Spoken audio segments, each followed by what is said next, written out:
демократи и мој личен став е да се укинат патните трошици. Во собрание пред 2 недели Левица, партијата поднесе барање да се намалат патните трошици. Тоа е тотално погрешно. Не треба воопшто пратениците да добиваат патни трошици, затоа што 4 години тие се вработени во собрание. Кога некој некаде те вработува, не е битно кој град во Македонија, не ви плаќа патни трошоци. Овие се бенефици кои што сака да ги користат пратениците, се разбира.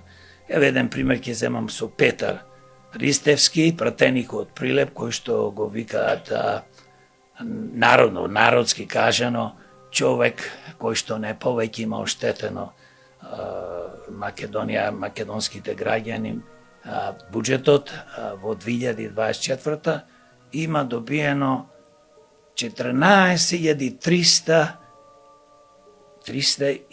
евро патни трошоци. Тој да се во минус.